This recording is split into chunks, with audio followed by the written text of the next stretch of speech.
इमरान खान हूं। नाजरीन, एक स्टेटमेंट है जो राणा सनाउल्लाह साहब ने दिया और ये बहुत अजीब स्टेटमेंट, यानी बार बार ये बात की जा रही थी गुज़िश्ता चंद दिनों से, जब से पाकिस्तान ने बोर्ड ऑफ पीस में शमूलियत इख्तियार की। डोनाल्ड ट्रंप के कहने पर इसराइल के साथ पाकिस्तान ने एक अपना पहली मर्तबा एक वर्किंग रिलेशनशिप बनाया।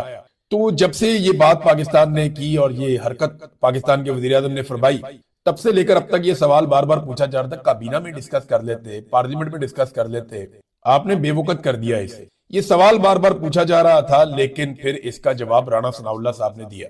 राणा सनाउल्लाह साहब ने कहा कि बाकायदा काबीना की एक मीटिंग हुई थी आज से चंद दिन पहले, उसके अंदर इस मामले पे मुशावरत हुई थी और काबीना ने इत्तफाक राय से ये फैसला किया कि बोर्ड ऑफ पीस को हमें ज्वाइन करना चाहिए। तो राणा सनाउल्लाह ने तो काबीना का फैसला करार दे दिया। एक तो आप ये शक्लें पाकिस्तान की जो काबीना की है, ये लोगों की शक्लें आपने अब याद रखना। मुस्तकबिल करीब में ये लोग भागेंगे अपने इस फैसले से और ये कहेंगे जी मैं तो इसमें शामिल ही नहीं था। कोई ये कहेगा जी मैं तो इसका हिस्सा बनना ही नहीं चाहता, क्योंकि जितने भी काबीना के अराकीन है ये अब इलेक्शन तो नहीं लड़ सकते पाकिस्तान में। जो काम शहबाज शरीफ ने कर दिया है, शहबाज शरीफ और उसका खानदान तो पहले ही इलेक्शन लड़ने के काबिल नहीं है।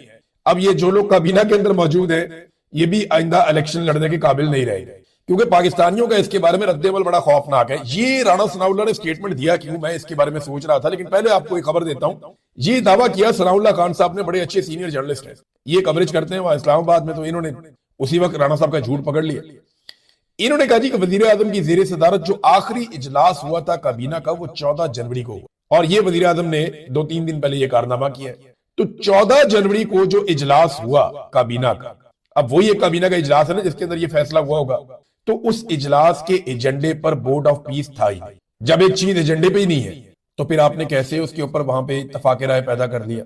और जब फैसलों की तफसीलात पर बाद में बयान जारी किया गया काबीना के हवाले से, उसमें भी इसका कहीं जिक्र नहीं था, जबकि इजलास के बाद कई शुरका से जो बातचीत हुई उनमें से किसी ने भी इसके बारे में कुछ नहीं बताया।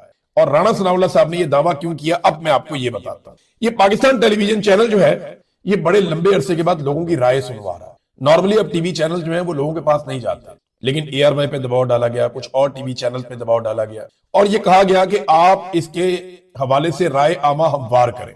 DGISPR जिन लोगों को पसंद नहीं करते उन लोगों को भी बुलवाया डिजिटल मीडिया के और उन्हें भी रिक्वेस्ट की कि हमारे लिए कोई राय आमा हमवार करें। इसको एक मस्बत कदम के तौर पे देखें कि पाकिस्तान बोर्ड ऑफ पीस में चला गया, डोनाल्ड ट्रंप के साथ जाकर हम मिल गए, हम इसराइल की हिफाजत की जिम्मेदारी उठाने वाले बोर्ड के अंदर शामिल हो गए। अब ये डोनाल्ड ट्रंप का बहुत बड़ा कारनामा है इसराइल की। इसराइल डोनाल्ड ट्रंप का हमेशा शुक्रिया अदा करता रहे तो वो कम रहेगा, जो इसराइल के लिए डोनाल्ड ट्रंप ने कर दिया है। और डोनाल्ड ट्रंप ने जिस लेवल तक जाके इसराइल का साथ दिया कोई ऐसा कर ही नहीं सकता। ना माजी में किसी और अमरीकी हुक्मरान ने अपने आप को इस लेवल तक जो है वो अंगेज किया इन मामलात में। तो ये डोनाल्ड ट्रंप की क्वालिटी तो है कि जिसका वो दोस्त बना उसने साबित किया दुनिया के सामने। बहरहाल चले वापस आते हैं पाकिस्तान वाले मामले में। पाकिस्तान में ना बड़ी टेंशन पड़ गई। DGISPR उन लोगों को बुलाकर कह रहे हैं जिन लोगों को DGISPR मुंह नहीं लगा रहे थे, उनको ये कह रहे हैं कि यार खुदा का वास्ता इसके ऊपर, या चले उनके अल्फाज ले रहे तो यार इसको पॉजिटिव ले आप, प्लीज इसको नेगेटिव ना ले आप पाकिस्तान की हुकूमत को, पाकिस्तान की सफारतकारी को शाबाश दें, उसे क्रेडिट दें और हर वक्त आप नेगेटिव ना सोचा करें। तो DGISPR को इतनी टेंशन तो है, इसका मतलब यह है कि वो ये जानते हैं कि इसका इंपैक्ट क्या आने वाला है। तो छोटी चीज नहीं की इन्होंने बोर्ड ऑफ पीस में जाकर, ये अभी और भी चंद चीजें इन्होंने फ्यूचर में करनी है, तो ये उसके लिए ग्राउंड बना रहे हैं। तो PTV के ऊपर जो है वो वॉक्स पॉप्स चलाए गए लोगों के, यानी ये लोगों की बातचीत सुनवाई गई कि जी बड़ा जबरदस्त काम किया जी, ये बोर्ड ऑफ पीस में जाके जी कमाल काम कर दिया जी, बोर्ड ऑफ पीस में जाके फलस्तीनियों की तो लहरें बहरे हो गई जनाब, ये तो हमेशा कत्लेआम खत्म हो जाएगा, नस्लकुशी बंद हो जाएगी, फलस्तीनियों का तो किस्मत संवर गई, पाकिस्तान ने कमाल कर, वो इस किस्म के जो है वो इकट्ठे करके चलवा दिया टीवी चैनलों। तो हमने सोचा हम भी सर्वे कर लें। तो एक सर्वे किया सदीक जान साहब ने, उसमें 96% लोगों ने कहा जी हम इस बात के खिलाफ हैं कि पाकिस्तान बोर्ड ऑफ पीस के अंदर जाए। मैंने एक सर्वे करवाया, मैंने जरा सर्वे एक अलग तरीके से करवाया और वो करवाने का मकसद ये था कि इन्होंने ना कुछ बोट्स हायर किए हुए हैं और ये करते ही है कि आप कोई सर्वे करवाते हैं तो ये ऑटोमेटिकली पैसा लगा के उसके अंदर तो ये अपनी परसेंटेज बढ़ा देते हैं वोटिंग के अंदर। तो उसका एक तोड़ है बड़ा आसान कि आप लोगों को कहें कि कमेंट के अंदर आप 1 या 2 लिखकर जवाब दे दें।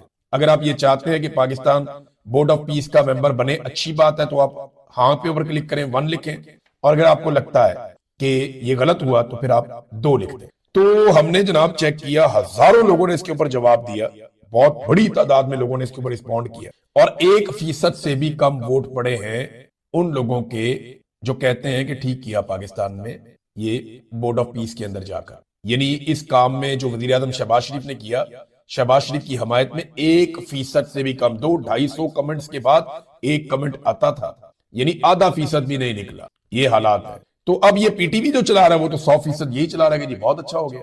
लोगों की राय बड़ी खौफनाक है। पाकिस्तान की मिलिट्री एस्टेब्लिशमेंट इससे डरी हुई है। उन्होंने कहा ये सारा मलबा कोई और अपने ऊपर उठाए, हम क्यों उठाएं खाली अपने ऊपर। लेकिन एक गलती हो गई, फील्ड मार्शल खुद पहुंच गए वहां पे। डोनाल्ड ट्रंप को मिलना भी बड़ा जरूरी होता है ना, दाल लग जाता मुलाकात भी हो सके। तो फील्ड मार्शल खुद पहुंच गए स्विट्जरलैंड में और वहां जाके उन्होंने सामने बैठना भी पसंद फरमा लिया। बकौल अंसार अब्बासी के डोनाल्ड ट्रंप ने कहा मेरा फेवरेट फील्ड मार्शल की तरह, वो बैठे, दिखाया भी अंसार अब्बासी साहब के बकौल ये एपिसोड भी वहां पे हुआ। अब सवाल ये पैदा होता है कि ये इससे जान क्यों छुड़ा रहे हैं। देखिए पाकिस्तान की जो फौज है, मिलिट्री एस्टेब्लिशमेंट ने हमेशा से इसके ऊपर एक कवर बड़ा जबरदस्त बनाकर रखा कि ये अल्लाह की फौज है, ये अल्लाह के लिए लड़ते हैं। कुछ अर्सा पहले पाकिस्तान के आर्मी चीफ का भी हम ये स्टेटमेंट सुन रहे थे, फौजियों के साथ खड़े होकर वो कह रहे थे कि आप अल्लाह की फौज हैं, आप अल्लाह के लिए लड़ते हैं। ये जो एक मिथ बड़े लंबे अरसे से चली आ रही थी ना, ये अब फारिग हो जाएगी। जब ये फौज गजा पहुंचेगी ना तो फिर ये मिथ फारिग हो जाएगी। ये एक प्रोफेशनल फौज है, ये बिल्कुल प्रोफेशनल फौज की तरह लड़ती है। ये अल्लाह की फौज या अल्लाह के लिए लड़ना या जहाद करना वो एक अलग चीज होती है। वो इस्लाम की खातिर लड़ाई लड़ना, मजलूमों के साथ खड़े हो जाना, या पाकिस्तान में मजलूमों को मार मार के तबाह कर दिया मिलिट्री एस्टेब्लिशमेंट ने या फौजी क़यादत ने, बेड़ा गर्क कर दिया, औरतों को पकड़ के जेलों में डाल दिया। अभी ईमान मजारी को उठा के डीजी ISPR ने ख्वाहिश का इजहार किया था ना कुछ दिन पहले, तो अमल दरामद हो गया, पकड़ के अंदर डाल दिया। अगर ईमान मजारी साहिबा ने जो कुछ बोला उसका आप तकाबली जायजा ले लेना, जो मरियम नवाज ने और मरियम औरंगजेब ने बोला उसका अशरे अशीर भी नहीं है। लेकिन क्योंकि इस वक्त मिलिट्री एस्टेब्लिशमेंट के सर पे खून चढ़ा हुआ और पकड़ के डालो, उसको भी अंदर डालो। गिच्ची से और नेफे से पकड़ के एक खातून को उठा के अंदर डाल दिया। उनकी वालदा कहती है मेरी बेटी जो है वो उसको मार भी सकते हैं, कोई पता नहीं है। सास बताती है कि वो प्रेग्नेंट है खातून, और ये इस किस्म की ज्यादती उनके साथ कर रहे हैं। कभी अपने बच्चों को इनकी जगह पे रख के सोचो भाई। और ये वही शीरी मजारी है, जब नवाज शरीफ बीमार था तो ये कैबिनेट की मीटिंग के अंदर रो पड़ी थी बैठ के कि नवाज शरीफ को कुछ हो गया तो क्या होगा, इनको निकालें आप पाकिस्तान से, इलाज करने के लिए जाने दें आप। ये वो शीरी मजारी है, ये उसकी बेटी है। और नवाज शरीफ के दौर में उसकी बेटी के साथ क्या हो रहा है। तकलीफ नहीं, अपना ख्याल रखिएगा, अपने चैनल का भी अल्लाह। इस वक्त जितने भी टाउट्स हैं या टाउट्स के अलावा आप सियासी जमातों के जो करीबी सहाफी है PDM के, वो सारे के सारे ज़हनी मरीज बन गए हैं। ना सिर्फ सहाफी बल्कि सियासतदान भी वो उठा के सारा इल्जाम इमरान खान पे लगा रहे हैं और इस लड़ाई को इमरान खान के खाते में डाल रहे हैं। और वो ये कह रहे हैं कि इमरान खान ने जेल से बैठकर ट्वीट क्यों नहीं किया अभी तक। भाई इमरान खान से मुलाकात करवा दें, ट्वीट आ जाएगा। पहले भी मैंने आपको 10 दफा ये कहा है कि आपको किसी भी चीज पे इमरान खान का मौकिफ चाहिए, आप इमरान खान की किसी एक आदमी से मुलाकात करवा दें, वो मौकिफ बाहर आ जाएगा। भी जब एक आदमी जेल के अंदर बंद है, उससे कोई मिल ही नहीं रहा, उसका कोई पैगाम बाहर ही नहीं आ रहा, तो वो किस तरीके से फिर इसराइल की मजम्मत करे। और आज तक जितनी मजम्मत इमरान खान ने इसराइल की है ना, ये सियासी खानदान दो है पाकिस्तान में, एक जरदारी खानदान है और एक शरीफ खानदान है। इन दोनों खानदानों के तमाम अफराद ने मिलकर आज तक इसराइल की इतनी मजम्मत नहीं की जितनी अकेले इमरान खान ने की है। जेल से बैठकर भी की है, बार बार की है, इसकी कीमत भी चुकाई है। इमरान खान के रिकॉर्ड के ऊपर स्टेटमेंट पड़े हुए कि किसी सूरत में इसराइल को तस्लीम नहीं करूंगा जब तक कि फलस्तीनियों को उनका हक नहीं मिल जाता। वो कायदे आजम की मिसाल देते हैं। बल्कि इमरान खान ने यहां तक कहा था कि मैं अपने अल्लाह को क्या जवाब दूंगा अगर मैं ये करता हूं तो। फलस्तीनी लोग शहीद हो रहे हैं, उनके ऊपर जुल्म हो रहा है। इमरान खान ने अक़वाम मुत्तहिदा में गाजा को दुनिया की सबसे बड़ी जेल करार दिया था। इमरान खान ने दुनिया में बताया था कि इसराइल क्या कर रहा है। और आज इमरान खान को ये कहते हैं यहूदी एजेंट। यही ख्वाजा आसिफ, यहां स्टेटमेंट पड़ा हुआ मेरे सामने, मैं आपको सुनवा भी सकता हूं लेकिन मैं आपको बता देता हूं ख्वाजा आसिफ ने कहा क्या था।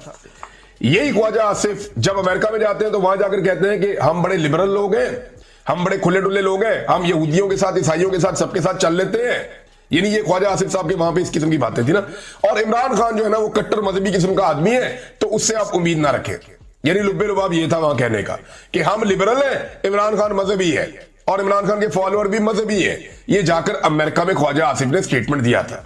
लेकिन वही ख्वाजा आसिफ जब पाकिस्तान पहुंचता है तो यहां पे आके कहता नहीं इमरान खान जो है ना वो यहूदी एजेंट है। अंदाजा करें आप अंदाजा करें इनकी मुनाफकत का, आप अंदाजा करें इनके झूठ का, इनके फ्रॉड का, इनकी बेईमानी का। और आज एक आदमी को जकड़ के जंजीरों के अंदर कह रहे हैं ट्वीट क्यों नहीं कर रहा। भाई उससे तुम किसी को मिलवाओ और फिर देखो वो ऐसा ट्वीट करेगा या ऐसा स्टेटमेंट देगा कि जो नवाज शरीफ कभी सोच भी नहीं सकता। नवाज शरीफ और जरदारी दोनों बाहर है ना, उनसे कोई नहीं पूछता कि क्यों नहीं अभी तक ट्वीट किया। भाई नवाज शरीफ ने आखिरी ट्वीट क्या किया था? नवाज शरीफ ने यही बात की थी ना नरेंद्र मोदी के बारे में कि नरेंद्र मोदी साहब जहाज आपका गिर गया, मुझे बड़ा अफसोस हुआ। वो नरेंद्र मोदी जिसका मियां साहब कभी नाम भी नहीं लेते थे, जहाज गिरने पे उसका नाम लिया उन्होंने। और अब इस मामले में नवाज शरीफ साहब कहां खड़े हैं? वो क्यों नहीं ईरान के हक में ट्वीट कर रहे हैं? वो क्यों नहीं इसराइल के खिलाफ ट्वीट कर रहे हैं? जब लोग दबाव डालेंगे, बहुत ज्यादा प्रेशर आएगा, फिर एक गोल मोल किस्म का ट्वीट करेंगे। छोड़े ना इमरान खान को, देखिए आपको पता चलता है ट्वीट कैसे होता है। तो ये जो बाहर बैठा हुआ एक आदमी है जो पाकिस्तान में 3 दफा वजीर आजम रहा, उससे कोई नहीं पूछा। वो जो जेल के अंदर बंद है, जिससे मुलाकात बंद की हुई है, उससे पूछ रहे हैं। तो नादरीन ये इस वक्त सूरत हाल है। नादरीन ईरान ने एक और दावा किया और वो दावा ये है कि एक और F-35 गिरा दिया गया है। ये अमेरिकी साख्ता जहाज है 5th जनरेशन का, और वो कह रहे हैं जी हमने एक इस्राएली पायलट भी पकड़ लिया है। अब अगर ये खबर दुरुस्त है तो ये बहुत बड़ी खबर है, ये बहुत बड़ी डेवलपमेंट है कि एक पायलट भी पकड़ लिया इस्राएली, और एक और तैयारा गिरा दिया, वो भी F-35, जिसे इस्राएली पायलट इस्तेमाल करते हैं। तो ये तो ईरान की बहुत बड़ी कामयाबी हो सकती है और ईरानी मीडिया इसका दावा लगातार कर रहा है। नाज़रीन नेतन्याहू की घबराहट देखी जा सकती है उसकी लेटेस्ट वीडियो के अंदर, और उसमें नेतन्याहू ने ईरानी अवाम से एक दरखास्त की है कि वो हुकूमत को तब्दील कर दें ईरान में। इनको इस बात का आइडिया नहीं है कि जब लड़ाई हो जाती है ना, तो जितनी मर्जी सियासी मुखालफत हो सारे इकट्ठे हो जाते हैं। पाकिस्तान और इंडिया की लड़ाई में सारे इकट्ठे हो गए थे ना, सियासी मुखालफत के बावजूद। तो ये नेतन्याहू को ये वाली बात समझ नहीं आती। आज ईरान के अंदर अगर लोग ईरानी हुकूमत से खुश नहीं भी हैं, तो वो भी ईरानी हुकूमत के साथ खड़े होंगे, ईरानी फौज के साथ खड़े होंगे। ये आप नहीं कर सकते। इसके लिए आपको 2 चीजें करनी पड़ेंगी। या तो इसराइल आकर ईरानी सरजमीन पे उतरे, क्या वो ये जुर्रत कर सकता है? कभी नहीं कर सकता, वो मुकाबला ही नहीं कर सकते इनका। या वो अंदर बगावत पैदा करें, तो वो बगावत तो हो नहीं सकती, उनका कंट्रोल बहुत अच्छा है। तो यहां पे नेतन्याहू की घबराहट और परेशानी नजर आ रही है, उसकी बौखलाहट नजर आ रही है कि अब वो ईरानी अवाम से भी अपील कर रहा है, क्योंकि मेरे ख्याल में उसको इस बात का आइडिया नहीं था कि इसराइल के अंदर जो इमारतें हैं वो ऐसे मलबे का ढेर बनेगी कभी, और ये ईरान कर गुजरेगा। इसमें एक चीज और क्लियर होती है, ऐसा लगता है कि इसराइली इंटेलिजेंस चाहे बहुत अच्छी है, लेकिन इस इंटेलिजेंस को ईरान की मुकम्मल सलाहियत का अंदाजा नहीं था। इन्हें इस बात का आइडिया नहीं था कि ईरान की सलाहियत किस लेवल पे है और वो कहां तक जाकर अटैक कर सकता है और वो क्या कर देगा। तो ईरान ने वो करके दिखा दिया।